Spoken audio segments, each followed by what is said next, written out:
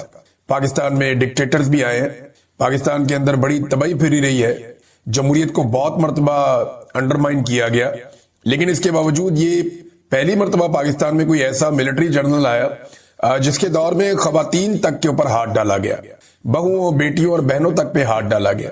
اس level تک آج تک پاکستان کی تاریخ میں کوئی جرنیل نہیں آیا تھا. چادر اور چار دیواری پھر بھی محفوظ رہی تھی, چاہے وہ ضیاء الحق کا دور ہو, چاہے وہ کسی کا بھی دور ہو. ایوب خان کے دور میں فاطمہ جناح مادر ملت کے اوپر اٹیک کیا گیا, ان کے اوپر گھٹیا چیزیں کی گئیں, لیکن جو خواتین تھی, نارملی جو عوام تھی, وہاں پہ خواتین محفوظ رہی. لیکن اس مرتبہ ماؤں, بہنوں, بیٹیوں, بہوؤں کا بھی خیال نہیں رکھا گیا. تو نواز شریف کو اس لیول تک جانے والا دوسرا کوئی اور جرنیل مجھے نہیں لگتا کہ میسر ہوگا جس حد تک عاصم منیر صاحب گئے ہیں. تو سودا عاصم منیر اور میاں نواز شریف صاحب کے بیچ میں ہی ہوگا, جو مرضی کر لیں. جملہ سمپل یہ تھا کہ جناب آپ 2 خاندانوں کے غلام ہیں یا آپ 2 لوگوں کے غلام ہیں. تو ابصار عالم صاحب کو لگتا ہے کہ وہ 2 لوگ زرداری اور شریف ہیں اور ان کے غلام ہیں. اب ان کو تکلیف یہ ہے کہ عمران خان کا نام کیوں نہیں لیا. تو عمران خان صاحب کی پارٹی تو غلامی کرتی نہیں, سادی سی بات ہے. میں نے دیکھا پاکستان تحریک انصاف کے لوگوں نے جتنی عمران خان پہ تنقید کی کوئی سوچ بھی نہیں سکتا. جب عمران خان صاحب کوئی غلط چیز کر لیتے ہیں, پاکستان کی کسی پولیٹیکل پارٹی کے فالوورز نے اپنی لیڈرشپ کے فیصلوں کو اس طرح کریٹیکلی نہیں دیکھا جس طرح پاکستان تحریک انصاف کے لوگوں نے دیکھا, چاہے وہ عثمان بزدار کا فیصلہ ہو, چاہے وہ دیگر فیصلے ہوں. تو عمران خان صاحب کے صحیح فیصلوں کو جس طرح سپورٹ کرتے ہیں پاکستان تحریک انصاف کے لوگ یا کارکن, اسی طرح جب انہیں لگتا ہے کوئی فیصلہ غلط ہے تو وہ اس کے سامنے بھی آ کر کھڑے ہوتے ہیں. ایک اور بات آپ یاد رکھیے گا کہ اگر عمران خان کو, نواز شریف صاحب کی ڈیمانڈ یہ ہے نا کہ عمران خان سے ہمیں چھٹکارا دلایا جائے, اگر خدا نہ خواستہ عمران خان کو کچھ ہوتا ہے تو پاکستان کی اسٹیبلشمنٹ بے یار و مددگار ہو جائے گی. وجہ یہ ہے کہ وہ عمران خان کا ڈراوا دے کے تو سارے سیاستدانوں کو انہوں نے کنٹرول کیا ہوا ہے. یعنی عمران خان صاحب کو جیل میں رکھ کے عمران خان صاحب کا ڈراوا دے کر پاکستان کی ملٹری اسٹیبلشمنٹ نے پاکستان کے بڑے بڑے سیاسی خاندانوں کو کنٹرول کیا ہوا ہے, جس میں شریف خاندان ہے, زرداری خاندان ہے, مولانا فضل الرحمان کا خاندان ہے. یہ سارے جو کنٹرول ہوئے ہیں عمران خان کے خوف سے ہوئے, اور عمران خان کے لیے سب سے بڑا پرابلم ان کی مقبولیت بنتی جا رہی ہے. وہ مقبولیت اتنی زیادہ ہے کہ یہ سارے لوگ میدان میں عمران خان کا مقابلہ کر نہیں سکتے, اور فوج یا ملٹری اسٹیبلشمنٹ وہ بڑے آرام سے اس کو بطور ہتھیار استعمال کرتی ہے کہ پھر عمران خان باہر آ جائے گا تو پھر آپ جانے اور عمران خان جانے. سیاستدان بھی فوج کو ڈراتے رہتے ہیں, ملٹری اسٹیبلشمنٹ کو, عاصم منیر کو, کہ اگر عمران خان آ گیا تو وہ آپ کو چھوڑے گا نہیں, وہ آپ کے خلاف کارروائی کرے گا, وہ آپ کو جیل میں ڈالے گا. اب یہ استثنا جو ہے یہ اسی خوف کی وجہ سے ہے نا, ورنہ کوئی پاگل تو نہیں ہے کوئی بندہ لے کے استثنا پھرنا شروع ہو جائے اور اپنی بےزتی بھی کروا لے. ایک غیر اسلامی غیر شرعی کام ہے, وہ نہیں کرنا چاہیے تھا آرمی چیف کو, لیکن یہ خوف اتنا بڑا ہے جو انہیں ڈرا دیا گیا کہ اب انہیں وہ غیر آئینی کام کرنا پڑا نا, غیر اسلامی غیر شرعی کام ہے, مولوی کہہ رہے ہیں, میں تو نہیں کہہ رہا. تو وہ کام انہیں کرنا پڑا اس لیے کہ عمران خان صاحب کا خوف ہے, اور یہ خوف کس نے پھیلایا؟ سیاستدانوں نے ان کے دل میں ڈالا.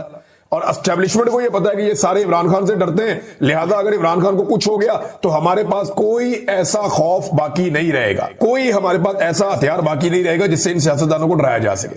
اب میں یہ نہیں کہہ رہا کہ عمران خان کو استعمال کرے گی ملٹری اسٹیبلشمنٹ، اگر ملٹری اسٹیبلشمنٹ عدلیہ پہ دباؤ ڈالنا بند کر دے تو عمران خان صاحب ایک ہفتے میں باہر آ جائیں گے، جیسے ہی عمران خان صاحب باہر آئیں گے ان سب کا بٹا بیٹھ جائے گا، یہ سارے جانتے ہیں۔ تو یہ ایک دوسرے کی انشورنس پالیسی ہے، ایک دوسرے کے ساتھ بھی چلیں گے۔ جب 26 تاریخ کو انہیں دھوپ لگوائی گئی میاں صاحب کو، بڑے زومانی انداز میں انہوں نے بات کی تھی کہ جناب عمران خان نہیں، عمران خان کو لانے والوں کو بھی سب کو جو ہے سزا دینی پڑے گی۔ اب نواز شریف صاحب چاہتے ہیں نشان عبرت بنانا، کون لوگ ہیں؟ یعنی یہ الزام کس پہ لگاتے رہے؟ ماضی میں یہ الزام جنرل فیض پہ اور جنرل باجوہ پہ لگتا رہا ہے،